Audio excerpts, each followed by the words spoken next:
What's up, everybody? I'm Ruby Juice. Welcome to another one of my Michigan Farm Let's Plays. This time around, I did a little bit of off-camera work. We got all of the equipment in place for harvest, kept finishing off the lime work that we were doing, and also the fertilizing, and got a little bit more seeding done. So just kind of sped things up a little bit in terms of me doing a little bit of work without recording, but we're getting closer to a harvest and we will go from there.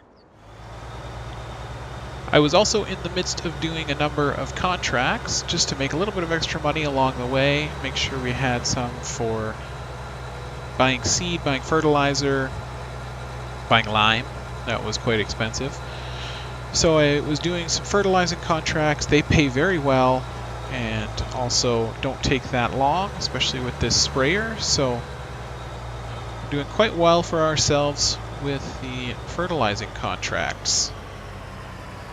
So we've got one here for field 8 as well, and we will unfold that while we work on making sure the seeder is on its way as well. So we'll hire the worker for the seeder. You can see here we're almost finished seeding field 30. So we've got which field is that? So we've got field 12 over there seeded, and now we'll have field 30 seeded as well, and we'll just have 20 and 29 left to do. And as we progress through those, then I'm sure these ones will come up ready for harvest. So looks like there just won't quite be enough width on the seeder there to make that happen. I was really taking note as I was doing this that this map is really gorgeous. Now, taking a look at the different landscapes we've got forest over here, nice open flat fields, and the buildings. Again, I do really enjoy that the buildings have recognizable names and makes it just feel a little bit more true to life. We'll check on the contracts that we've got. So I took one on field 7 and 8. So once we're done here on 8, we'll just duck right over to 7 and finish that one up as well. Keep our seeder working in the meantime. And we'll keep the speed at 5 speed, because I find that usually gives us the best kind of balance between keeping things fairly real, but also helping the crops grow fairly quickly. I'm thinking that once we finish these fertilizing contracts, then it would be probably wise to go ahead and empty out the fertilizer we've got left over and fill this up with some herbicide, because no doubt we'll have some weeds to deal with on our fields fairly soon. So while we're waiting for that to fold up so we can get through the hole there, so we've got 2 fields worth of soybeans. Maybe we'll do our next 2 fields in canola. I want to make sure we're not driving on our crops there. We do have crop destruction turned on, so. Now I see a lot of greenery here on 29. Did we seed field 29 already as well? Let's take a look here. Looks like 29 is also seeded with soybeans. So I don't want to have them all be the same. Actually, we're going to back up if we can here, just a little,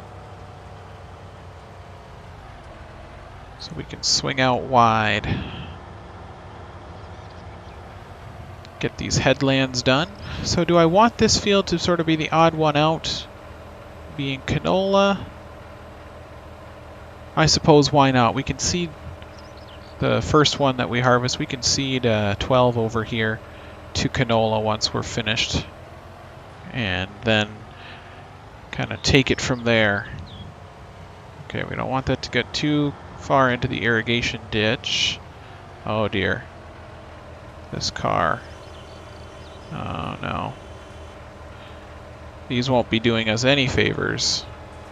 We're just going to switch off of that and hope the traffic has disappeared by the time we return, because as unrealistic as that might seem, it's also unrealistic that the cars would get so close and have absolutely no clue in terms of giving some space. So we'll get this unfolding and then we'll maybe return to the seeder and get it on its way. There we are. Much better. Make sure we're not going to miss a piece along the edge. I think we did, but that's okay. Just one little corner.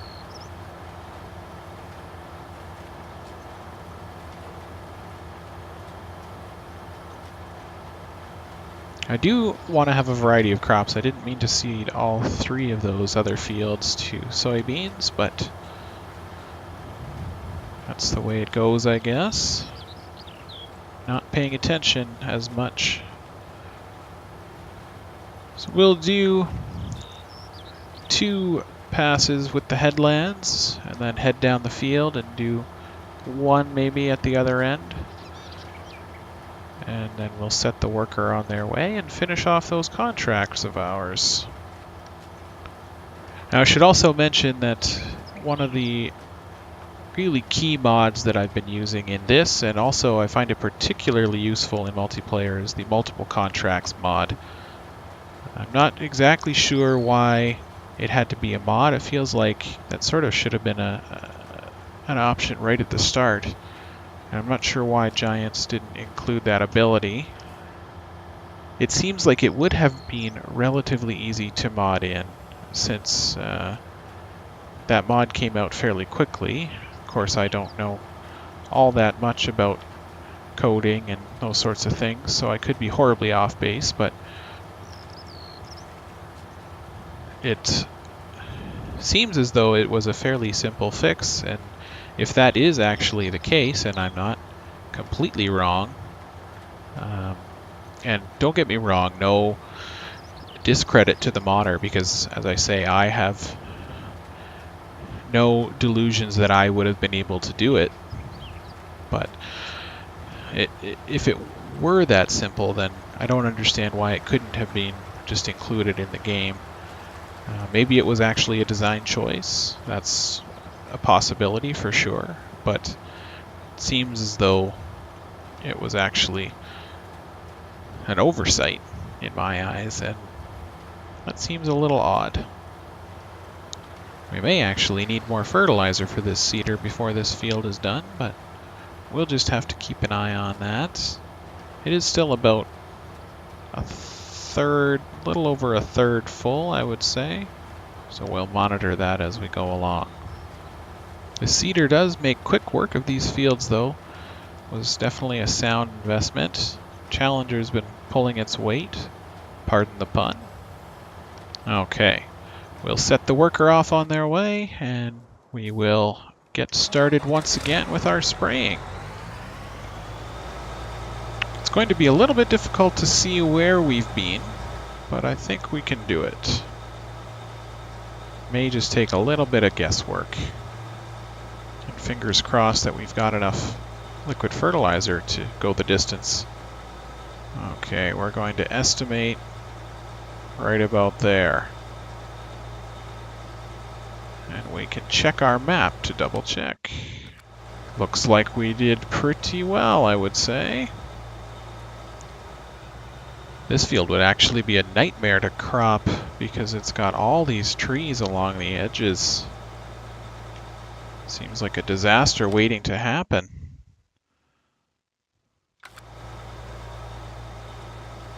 And these telephone poles right along the road. Definitely with this sprayer, it's a little more challenging. Though I'm sure with other equipment it might be a little less so. Contract finished. Let's fold that up and collect our money. I don't believe there are any other contracts we want to take on at this point. They're all harvesting contracts, so no thank you. We'll take this back to the dealership and fill it up with that herbicide that we placed over by the shop here.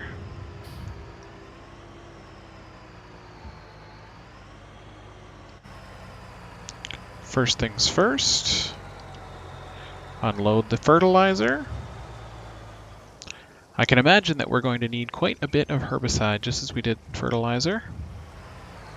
Now, as we're waiting for this to fill up, I do just want to take a look at a couple of the mods that I recently downloaded as well. This one is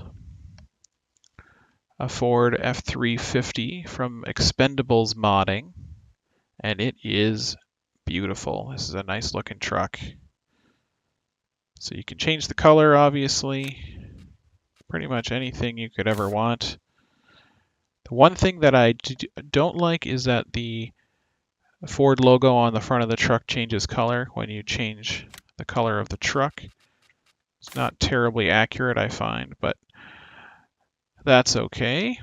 So you can actually get the flares on the side, and then you can also put the duals on it.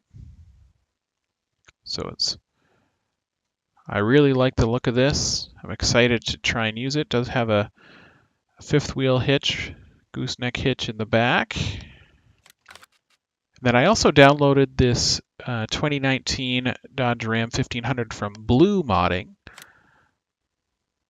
And it's a pretty nice looking truck as well, I must say. So you can change the design color. You can change the main color. So the design color, changing the interior. And then you've got lots of different design options. So you can put a toolbox in the back. You can have a gooseneck attacher, various horsepowers. So you can put the Hemi in it, and then also different wheel setups. So again, another beautiful looking truck. This one from Blue Modding. Excited to use that one too. But for now, we don't need a pickup truck just yet.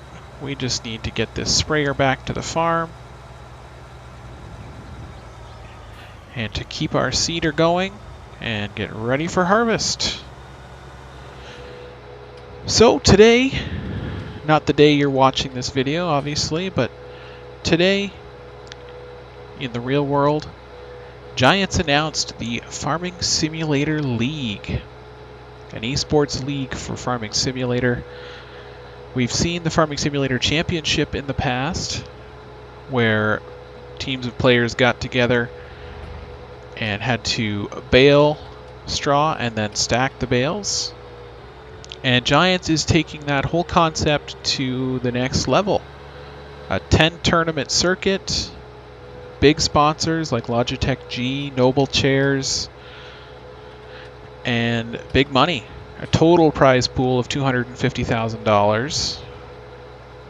The main prizes for the ultimate champions are, I think the prize pool for that final tournament is $100,000, and the overall prize pool for the other tournaments, the regional tournaments, that sort of thing, is $150,000. So total pool of 250,000 euros, mind you.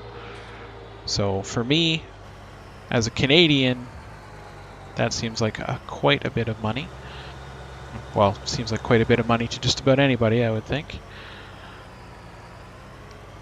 And that concept is being met with some skepticism, as you might expect, particularly from other pro organizations and or mostly players.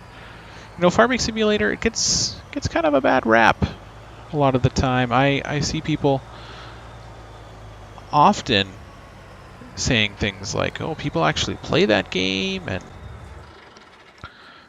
well, you know, it's a casual game and that sort of thing. And you know, just because a game is relaxing doesn't mean that you can't also do something competitive and fun. Now, I'm not suggesting that Farming Simulator is a heavy esport, but I'm don't know what exactly I'm suggesting. I suppose I'm just trying to say, you know, I'm one who's willing to give it a chance. If this is something that big companies were willing to sponsor and giants thinks can take off, then, you know, let's see it through.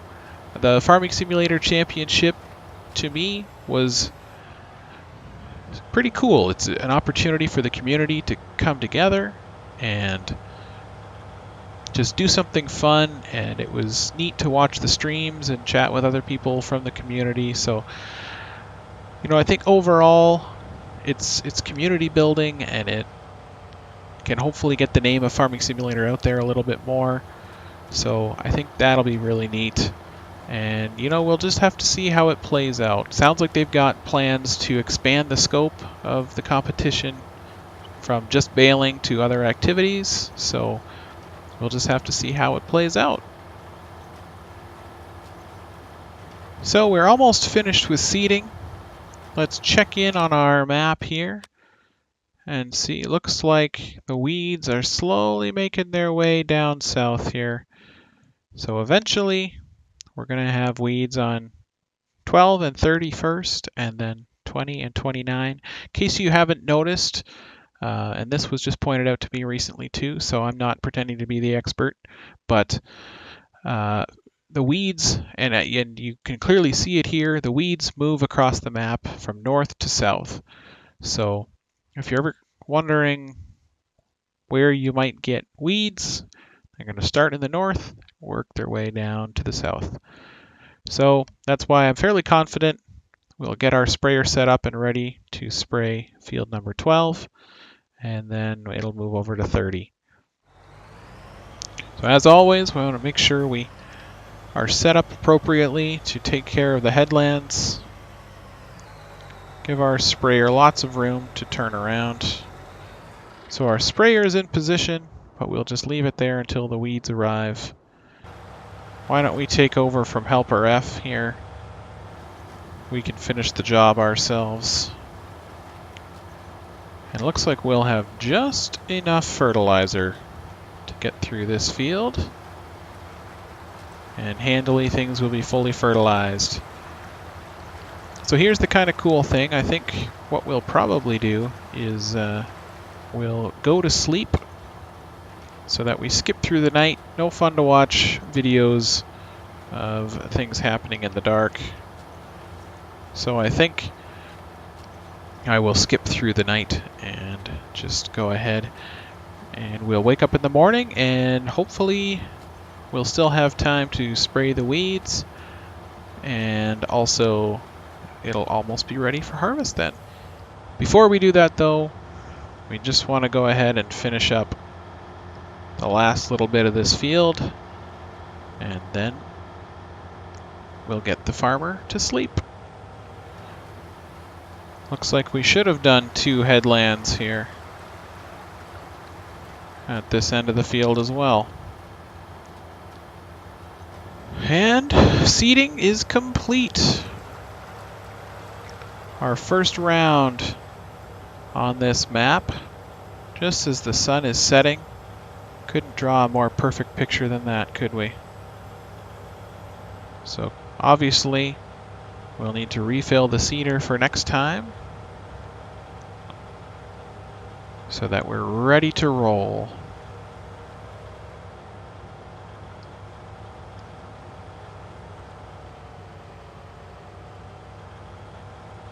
And we will put our seeder to bed for the night.